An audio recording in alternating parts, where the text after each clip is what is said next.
Hello, Messtorians. We are the people who love the history, but we love the mess in it too, and I'm here today to talk about a couple of messy people. We've got a successful architect with a history of doing things that he should not have done with underage girls and boys, and a woman who married a rich man. Nothing scandalous there, except she was already sleeping with him while he was married to his first wife, who was sick and dying. I'm talking about two characters we saw in Season 1 of The Gilded Age, who I'm sad to say we will not see in Season 2. I didn't want spoilers for myself for this season, but I had to check the IMDB page for the show because it made sense to me that by now we would have seen the return of Stanford White and Sylvia Chamberlain.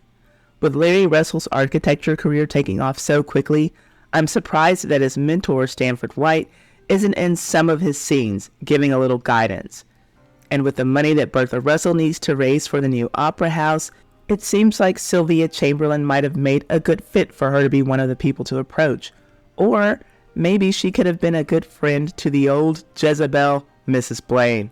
For whatever reason, neither character made it to the current season, but their real lives were so full of scandal that I hoped that the TV show would have explored them further. But you and I can today, and we will here on this episode of Ty's Hot Mess History. Please hit the like button and subscribe if you want more true life scandals like this. Here are the real life scandalous stories of Stanford White and the real Sylvia Chamberlain, Mrs. Arabella Huntington.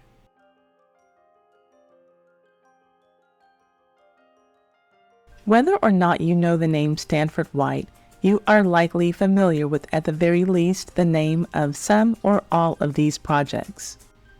Tiffany House, Washington Square Arch, the White House, or at least part of its interior.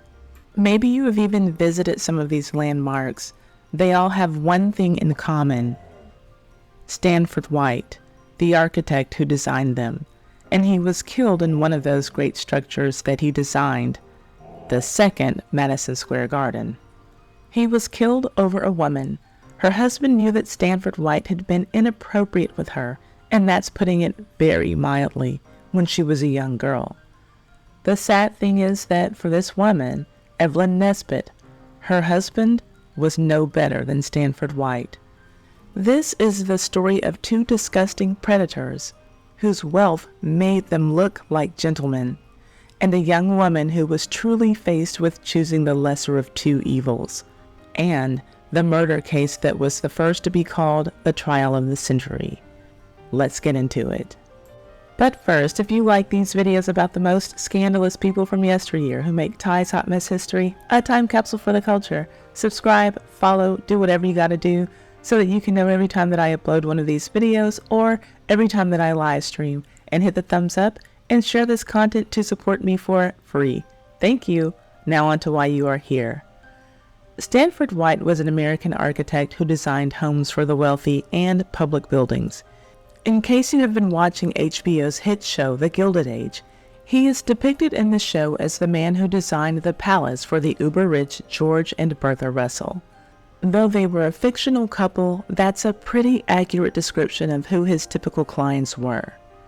He designed the spacious and luxurious palazzos for his clients, but he went above and beyond furnishing them with wares from fallen European homes. He understood his clients very well, the nouveau riche of Manhattan who had tons of money, but not the birth or class to truly establish themselves as members of high society. Stanford would help them to make that transition by organizing their parties and being on hand at those parties to be the mouthpiece for his clients. If you watch The Gilded Age, the way that he was depicted at Bertha Russell's poorly attended at home is how he was in real life for his multimillionaire clients. He taught them how to function in the exclusive circles they so desperately wanted to be a part of.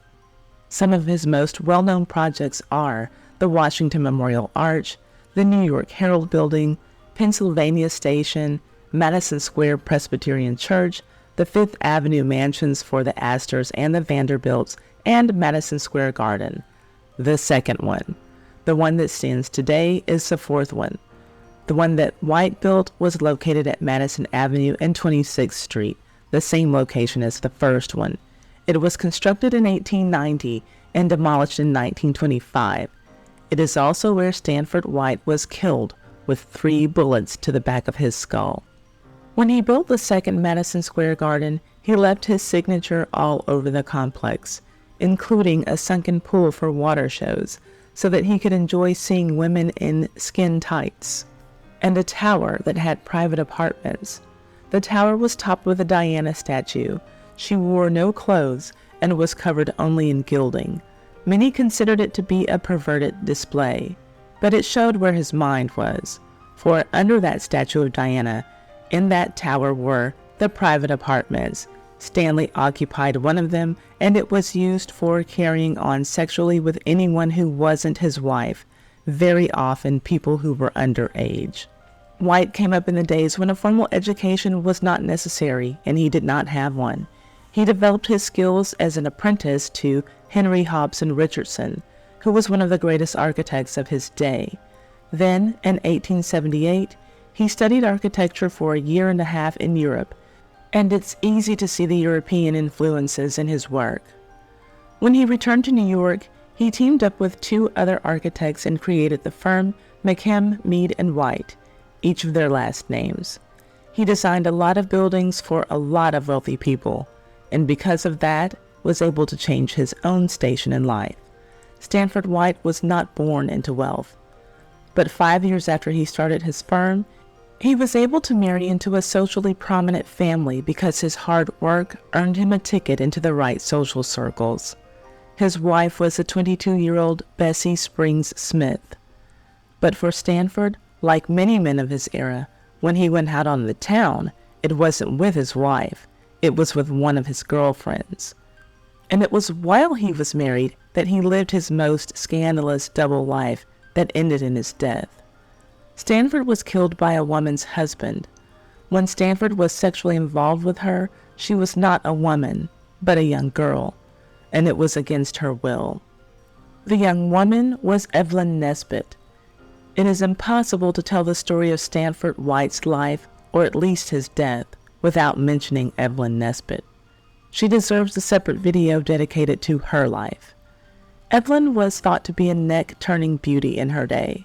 She worked as a model who would pose for artists. One of those artists was famous, and he helped to make her famous. Charles Dana Gibson, the creator of the Gibson Girl. The Gibson Girl became an iconic symbol of beauty during the Gilded Age, and Evelyn Nesbit was the inspiration for one of Charles Gibson's most well-known Gibson Girl drawings. But before Evelyn was able to sit as a model for Charles Gibson, she was living a life that was not so glamorous in Pittsburgh. Evelyn's father, who had been an attorney, died when she was only 8, leaving Evelyn's mother to care for the child by herself. And if Evelyn's mother really did the best that she could for her daughter, Evelyn might have been better off on her own. Her mother was also named Evelyn Florence. I'll call her Florence for the rest of this episode so that there's no confusion. Florence was a homemaker and a dressmaker when her husband was living, but without his salary, she wasn't able to make ends meet. She made as many dresses as she could, even took in people to board in her house to make money. She found work at local shops and lied about Evelyn's age so that Evelyn could come to work with her and double their earnings. But even with all of that, she still ended up losing her house. And that's when she went full throttle with taking advantage of her daughter, who everyone remarked about how beautiful she was. Florence started taking Evelyn to modeling jobs. Eventually, Evelyn's modeling opened the door to a stage career, and after that, she made it to Broadway, where she met Stanford White. He loved showgirls, and he was particularly interested in Evelyn. He would throw parties at his private apartment. His wife was never on the guest list, but often the 16-year-old Evelyn Nesbit was on the guest list. Stanford White was 47 at the time that he first started entertaining her. He took a very personal interest in Evelyn.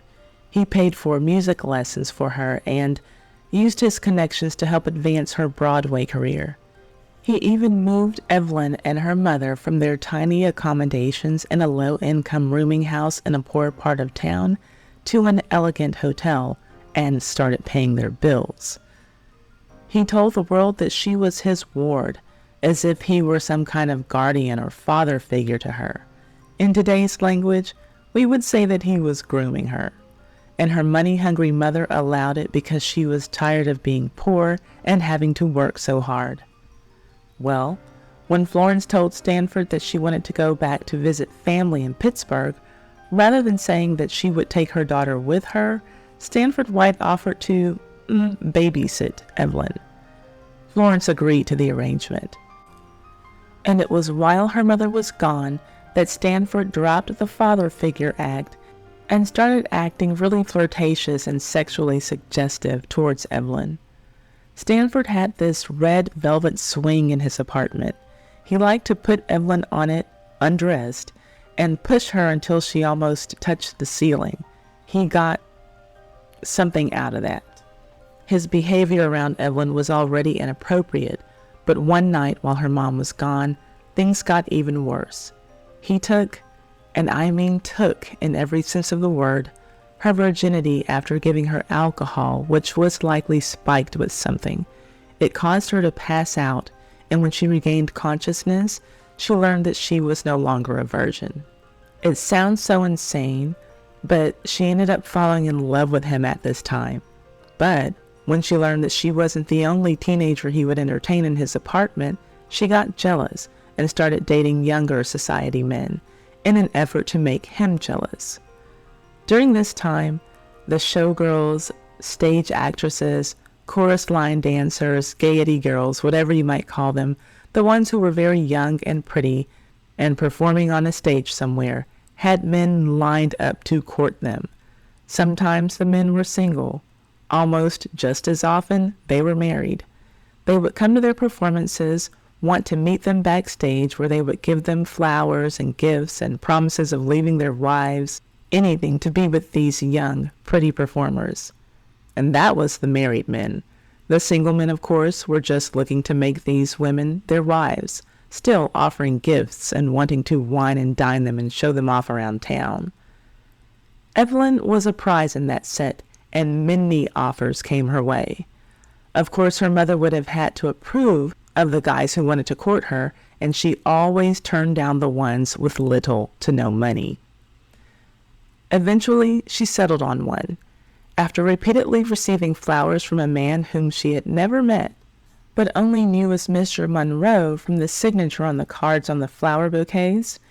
He decided to make himself known to her. In his final bouquet, he had a $50 bill, a little less than $2,000 in today's money in 2023. He introduced himself as Harry Thaw from Pittsburgh. Thaw was a nepotism baby, heir to a $40 million fortune made by his father in the coal and railroad industries. Because of his money alone, he passed her mother's smell test with flying colors. Regardless of the fact that he had a reputation for whipping women with horse whips. Perhaps overshadowing that was that he also had a reputation for lighting his cigars with $100 bills. He literally had money to burn. Something that became very clear about Harry Thaw early on was that he was obsessed with Stanford White. He would harass Evelyn, asking her why her mother allowed Stanford to be around her. But his mania regarding Stanford had actually started before he ever met Evelyn. He had a type when he dated, and his type seemed to be whoever Stanford White had just finished dating. White's sloppy seconds. And Stanford hated Harry Thaw. Harry was jealous of Stanford. Stanford was the guy everyone wanted to be around. Everybody wanted to get into his parties. Harry was never invited to them, and he had to buy his friends and his women. His obsession with Stanford White became so serious that he hired private investigators to follow him. From that, he would certainly have learned what a lot of people already knew about White, and that's that he played the role of family man during the week with his wife and kids, and played the role of bachelor whenever he felt like it in his many other apartments and townhomes. His public-facing persona was that of a charming gentleman who everyone wanted to know. His dark side would be revealed to the public after his death in newspapers all over the country. Like many high society men, Stanford belonged to a lot of clubs. He designed the facilities where they met. His favorite club that he built was the Players Club. After an evening with his important friends there, the public Stanford would go out to dinner and a show. The private Stanford would host parties featuring nude women, or he would have one-on-one dates with young and underage women and girls, and reportedly, sometimes young men and boys too. So Thaw reported these findings to the New York Society for the Suppression of Vice. He told them that Stanford White used his apartments as hideaways to drug and rape over 350 virgins. At one point, Evelyn was hospitalized with a horrible condition. Thaw was there to hold her hand and sponsor a trip to Europe for her recovery. He sent Evelyn and her mother, then met them there. And it was on this trip in Paris that he got Evelyn to tell him everything about her relationship with Stanford White. What he wanted to know more than anything was about the sex between the two of them. She disclosed that she lost her virginity to White. Then Thaw became enraged. Then she let him know that White had given her something to drink, and that she was in fact unconscious when the sex act happened. It wasn't because she wanted it to happen. He was still so angry, but not for Evelyn or her honor, or that she had been violated. He was angry about the fact that Stanford White got to take her virginity and he didn't. So he stayed on his best behavior for a couple of more stops on this European trip. Then, after the couple got settled in a castle in Austria, he beat her mercilessly, to the point that she had welts all over her body. When Evelyn returned to New York, she went straight to Stanford White and told him how she had been abused. He had his attorney to record her account. She said that he grabbed her throat, tore off her clothes, then whipped her with a cowhide whip. Remember, that was his thing. Now, this sounds sickening, but despite the fact that Stanford White had abused her against her will, or without her consent, Evelyn still loved him. But she also wanted to be a legitimate part of society, and to do that, she'd need to be a wife, not a mistress, which was all that Stanford could offer her. So she overlooked all of the other bachelors who had courted her and married Harry Thaw. And even though she married Harry and had been violated by Stanford in the worst way, she still loved Stanford. She took several opportunities to make snide remarks to Harry, comparing Stanford to him. Stanford just finished building 2 more buildings. You haven't built anything. Stanford gave me 5-carat diamonds. You only gave me 3 carats. Near the end of his life, though he didn't know just how near the end of it was, Stanford tried to get his affairs in order. He was drowning in debt thanks to his lavish lifestyle, throwing over-the-top parties and buying expensive jewels for chorus girls. He decided to sell some of his expensive art and furnishings. He didn't get to follow through on that because a warehouse fire destroyed everything he had. To make matters worse, he learned that Harry Thaw had detectives trailing his every move. Which leads us to June 25th, 1906, the day that Stanford White was killed. Ironically, he had a meeting that morning to plan a memorial for James McNeill Whistler, a painter who had died in 1903 and was a friend of his. Evelyn and Harry Thaw came into New York. As a married couple, they had been living in his family's estate in Pittsburgh. They were coming to New York as a pit stop on a way to Europe. Oddly enough, Stanford had planned on visiting Pennsylvania later that day, but he stayed in town to dine with his son, Lawrence, who was visiting from Harvard. They went to Café Martin for dinner, where Evelyn and Harry Thaw, coincidentally, were having their dinner as well. Nothing happened. there. After dinner, Stanford went up to the rooftop theater at Madison Square Garden to take in the opening night of a new show. Harry and Evelyn were already there, in the theater. And Harry saw his opportunity to get rid of his competition, and he took that opportunity. He weaved his way through the crowd, walked right up to Stanford White, and shot him in the head 3 times, and killed him. The following day in the news, Stanford White's death was the story.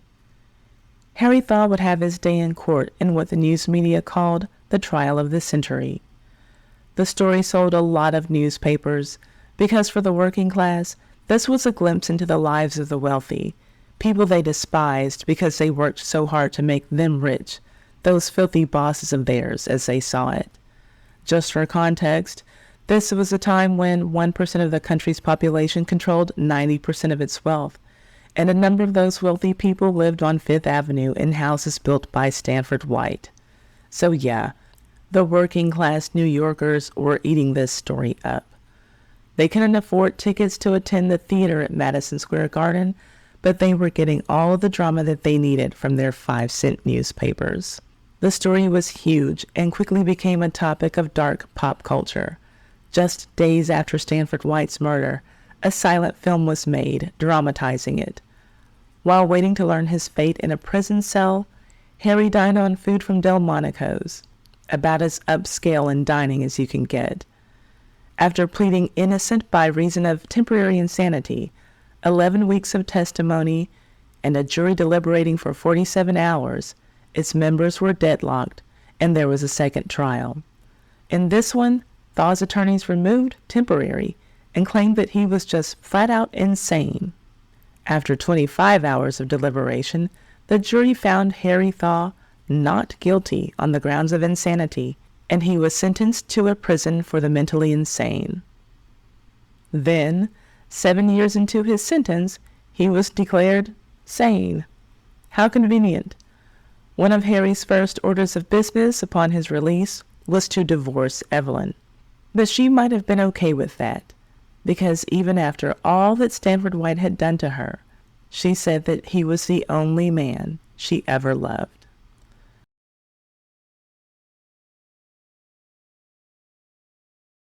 Today we're here to talk about Arabella Huntington, the real-life inspiration for the character Mrs. Sylvia Chamberlain on HBO's The Gilded Age. On the show, she is portrayed as a woman whose reputation is so bad that proper ladies should not even be seen in the same room as she. They should not speak to her. They should not even look in her direction. For if they do, their own reputations will be in jeopardy. Now that sounds extreme, but that was life in the 1880s. And why was she such a scandal? Because before her husband married her, while he was still married to his first wife, she was his mistress. And to make matters worse, she had a son with her husband. And doing the math, that son was conceived before they were married and while he was still married to his first wife, while his first wife was sick and dying. That's the story of Mrs. Chamberlain. She's based on the real-life Arabella Huntington. All of those things were true about her in real life. On the television show, she is also portrayed to be a very rich woman. This was also true about her in real life. Now, I don't know how many seasons there are going to be of The Gilded Age, but I do hope that they go into her story deeply enough and long enough to get to her second husband. They may or may not, but we will get to it today in this episode of Ty's Hot Mess History.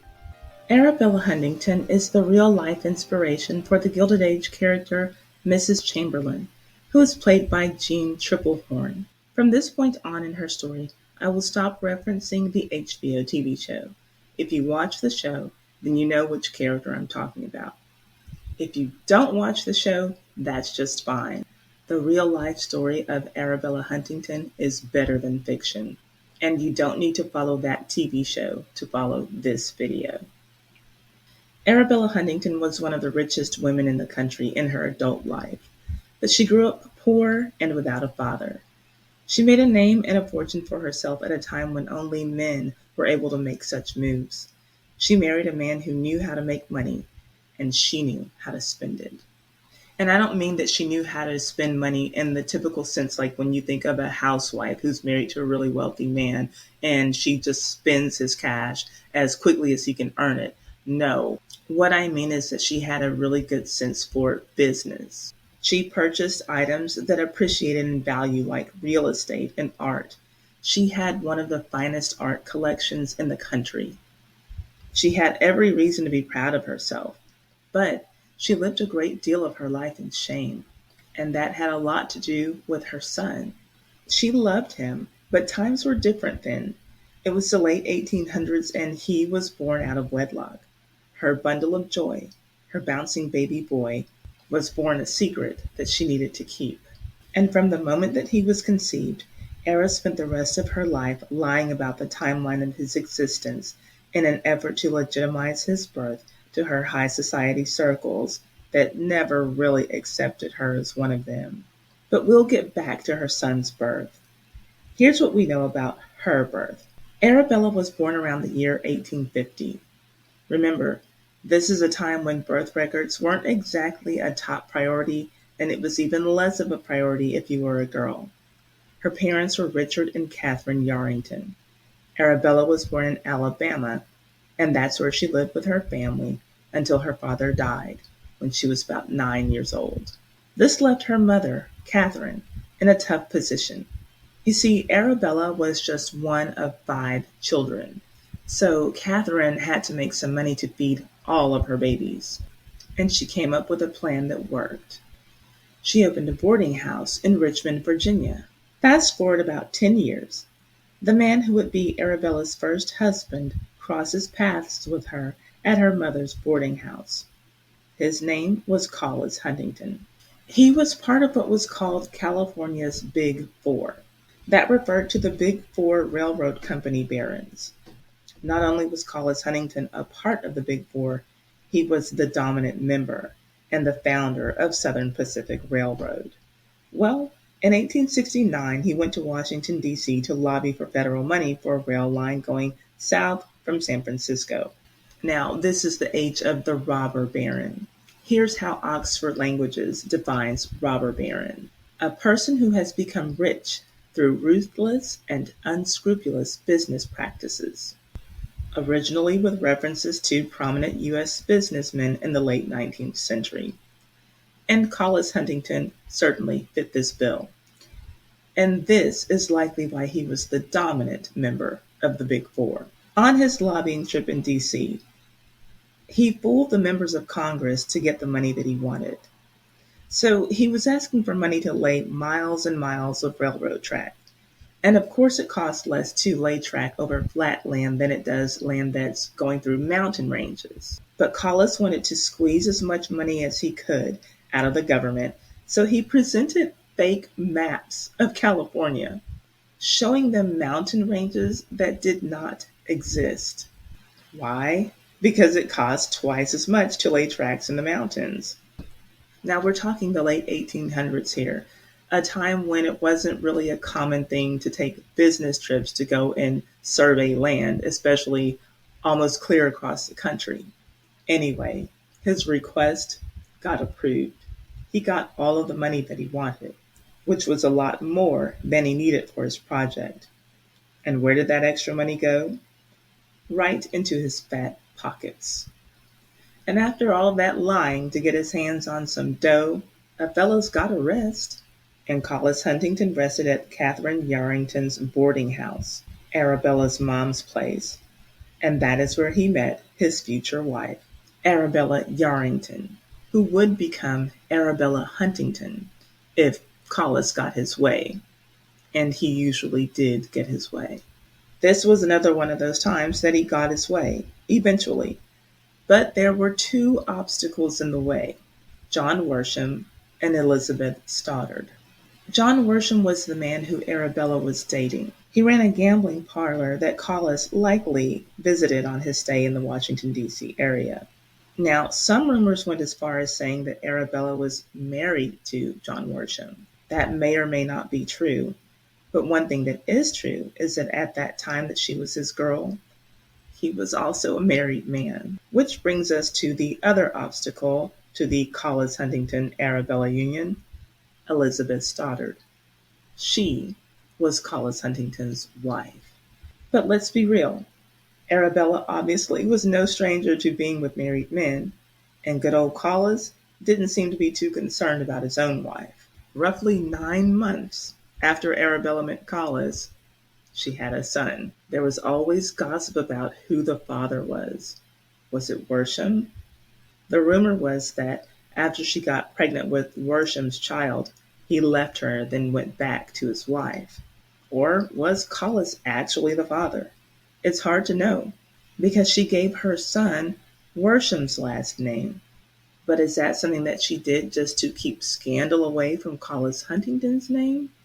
I truly don't know, because this woman lived her life telling one lie to cover up the next one for years. But what is known for certain is that after she became pregnant, regardless of who the child's father was, Collis Huntington took her to Texas, where she stayed for most of her pregnancy. She gave birth to her son in Texas. His name was Archer Milton Worsham, and after he was born, Collis paid for mother and son to move to New York City to live in a beautiful home that just happened to be very close to his own Park Avenue home, the home that he shared with the obstacle, Elizabeth Stoddard. She was Collis Huntington's wife, who was dying of cancer, while he was trying to figure out how to be closer to his new 19-year-old lover. And I guess that I can just throw this in before we get in much more deeply. So we have the theories about which man actually fathered her son. Well, her son, when he became an adult, threw his own theory into the pile. He preferred the thought that the wealthy railroad tycoon was his father, even though he had the last name of the other man.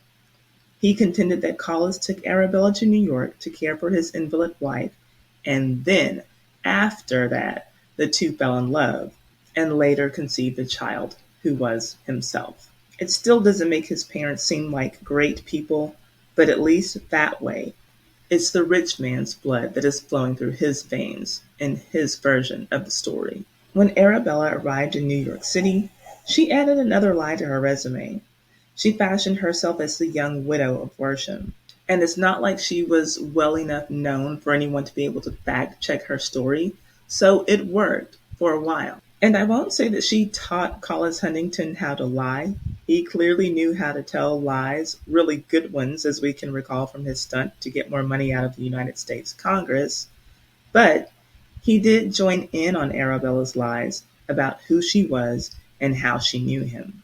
7 years after he moved Arabella to Manhattan to live under his wife's nose, he took Arabella to Texas on a couples trip. But he told everybody that she was his niece. And their age difference certainly made that seem like a believable lie. After all, he was 30 years older than Arabella. But depending on what you value in life, you may say that her lies were worth it. I mean, she was a girl who grew up really poor, but as an adult, she was someone who would never know poverty again, because all of the lies that she told put herself in a position to get a very wealthy man to spend a lot of money on her. And he spent a lot of money on her, and he gave her a lot of money to spend, and she seemed to spend it really wisely. It's funny. He used to actually brag about how he never spent more than $200 on anything that he would wear. But when it came to Arabella, the sky was the limit.